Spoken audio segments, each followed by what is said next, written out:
Ano yung isa na nagustuhan mo sa kanya? The suspension, number 1. Kinakabahan ako pero kaya naman siguro ng motor. Pag nakakita ka ng lubak-lubak, Oh, sir. usually, pag nakamotor ka, gusto mo magbagal. Ito, gusto mong upakan. Oh. Ang sarap nito sa off-road. Oh, maganda nga yung suspension niya.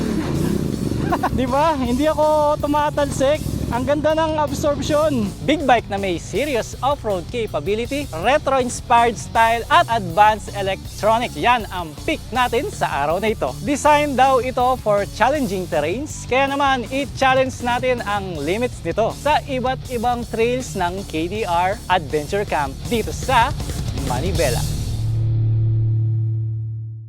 Ngayon, kasama natin si Sir Glenn Potenciano Maniquis. Hello, sir. Isa po siyang car racer at motorcycle enthusiast.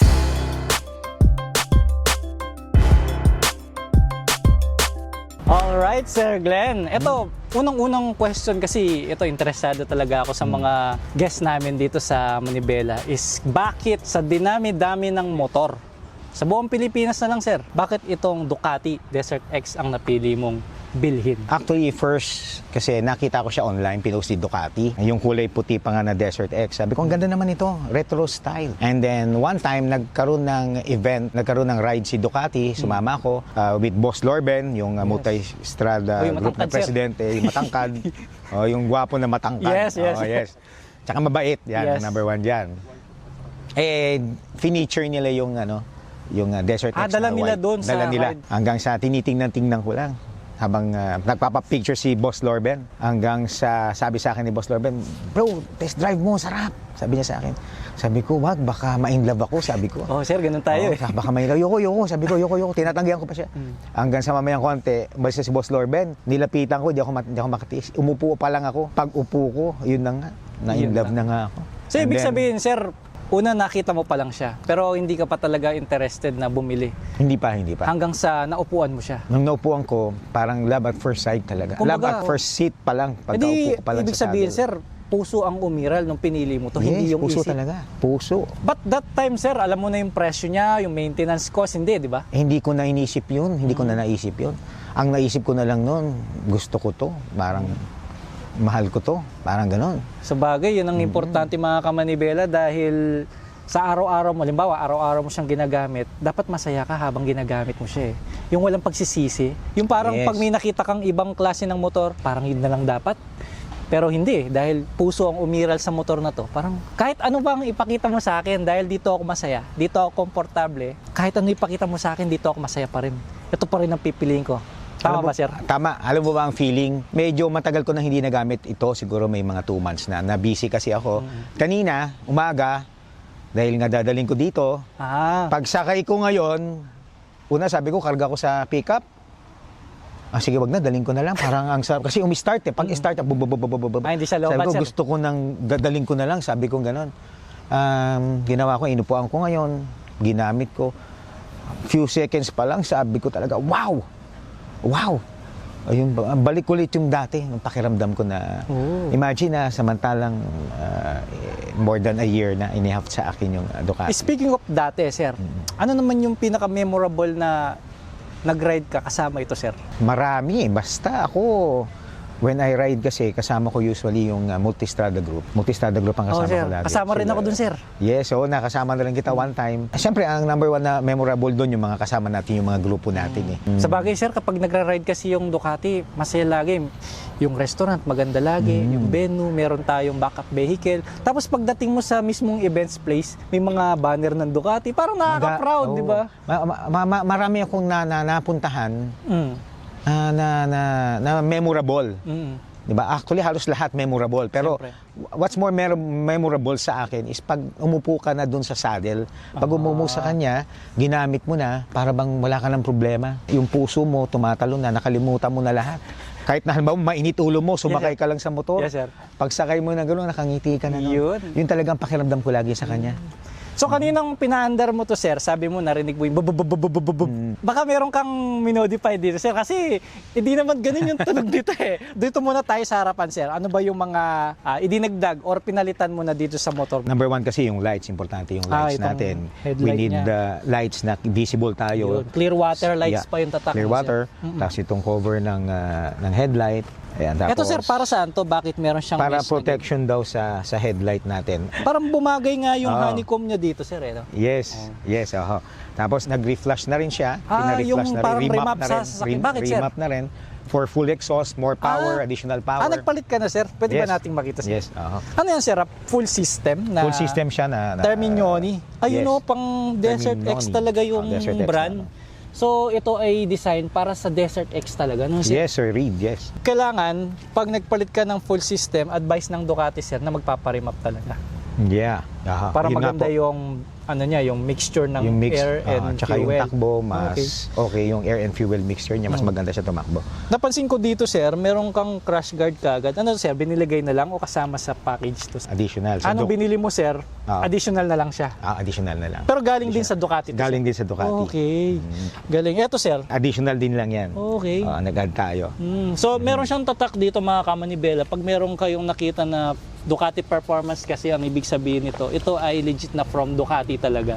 So ito yung nire-recommend nila na ilagay mo sa motor mo, yung mga accessories sa kanila mismo galing sa Ducati mismo, di ba? Actually, pagdating ko doon, nung binili ko yun, tinanong ko na lang sa kanila ano yung mga recommended nyo na upgrades. So, sabi ko, bahala na kayo. Yun na lang ang ginawa namin doon. Iyon, no? Kasi during that time kasi, hindi ko rin siya may uwi. Bakit sir? Sandali, binili mo to sir ba't di mo iuwi? Hindi ko siya may uwi kasi hindi alam ng asawa ko. Kasi nga, di ba nga, parang na-inlove lang ako sa kanya noon eh. Oh, sa bagay. Di ba? Kasalanan ni Sir Lorben yan. Kasalanan ni Lorben yan. Kung Oo, tutusin ko kasalanan ni Lorben. mapapagalitan ka ni Mrs. Sir, si Sir Lorben na si Kaya nga, kaya hindi ko siya mayuwi. Yan ang kwento niyan, hindi ko mayuwi sa asawa ko. Ang kwento pa nga niyan, dahil nga hindi ko siya mayuwi, Oo. tinatawagan na ako, ang tagal-tagal na daw, meron natang 1 buwan, hindi ko mayuwi. Ang tagal. Ang tagal, kaya hindi ko alam kung paano ko sasabihin sa asawa ko, dahil during that time, meron kaming pinagkagastusan na medyo malaki, kaya hindi ako pwedeng kumuha ng Yung motor. hindi pwede magkasyadong Oo, magkadikit. hindi masyadong magkadikit. Hindi pwedeng bumili ka agad. Oo, syempre. Ang ginagawa ko, umaarte pa ako sa kanya. Sabi ko, sa pakiramdam ko, umihiga akong ganun. Oo, kunyari may sakit. Tawagin mo si mami mo. Sabi ko sa anak ko, kay Jacob. Tawagin mo, masama pakiramdam ko. Lalapitan ako ng asawa ko. Siyempre. Anong problema? Sabi ko, masama pakiramdam ko. Bakit? Anong masakit sa'yo? Ducati. Sabi ko, gano'n. Ducati. Sabi, puro ka talaga kalokohan. Di totoo, sama talaga ng pakiramdam ko. Kailangan ko talaga ng bagong Ducati. Sabi ko, gusto ko yung Desert X. Ang sama ng pakiramdam ko. Sabi ko, gano'n. Hindi man lang paracetamol, Biogesic. Ducati ang Kakaiba gamot. magkasakit si Sir Glenn. Ducati ang motor. gamot. Oo. Hanggang sa one time, nasa sasakyan kami. Siguro lumipas pa mga ilang araw noon. Nasa sasakyan kami. Di ba, the usual naman, naka-bluetooth tayo dun sa loob ng ating sasakyan. May tumawag na si Ducati. Sabi sa akin, Boss Glenn, yung Ducati mo dito, yung Desert X mo, ang tagal-tagal na ba't hindi mo pa kinukuha? Ayun na. Nabisto ka ngayon, sir. Nabisto ngayon ako. Wala nang balikan yun kasi dinig na dinig eh. Alam mo, nung gumanon yung tawag, sabi, Yes, sir. yung Ducati mo, nandito pa. Oh. Katabi ko asawa ko. Naku po. Tumayo ang balahibo ko sa Oh, buong katawan ko. siyempre. Nanginig ako. Nanginig ako. Kasi yung tingin sa'yo, iba eh. Oh, syempre, sir. Ang talas eh. Ang bagay siguro ng tingin sa'yo, no? Ang talas ng tingin sa akin. Hindi mabagal. Ganun eh. Oh.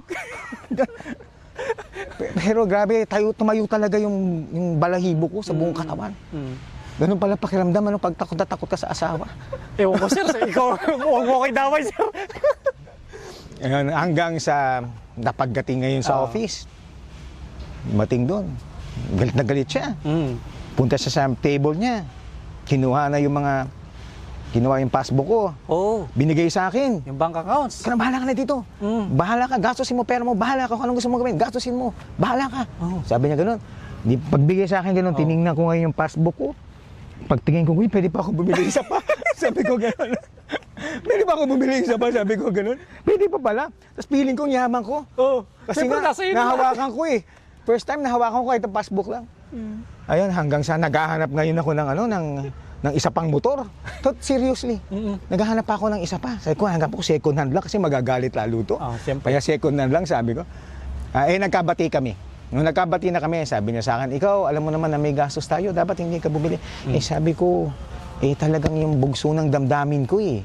Sabi ko di ba? Parang feeling ko magiging happy naman ako doon. Sabi ko, why not? Sa dami ng features ng motor na sir, ano yung isa na nagustuhan mo sa kanya? Na suspension, number 1. Suspension. Suspension. Talagang pag nakakita ka ng lubak-lubak, sir. usually, pag nakamotor ka, gusto mo magbagal. Ito, gusto mong upakan. Ang sarap nito sa off-road. Kumbaga para sasagasaan mo yung lubak. Parang sir. sasagasaan Yung hub, sir, sa inyo, hindi dinadaanan mo na lang yan. Yun yung pakiramdam mo, gusto mo siyang mas mabilis. Pag nakakita ka ng off-road, wow! Off-road, ito na. Minsan nga, off-road, dumaan ako. As in off-road siya, binalikan ko pa eh.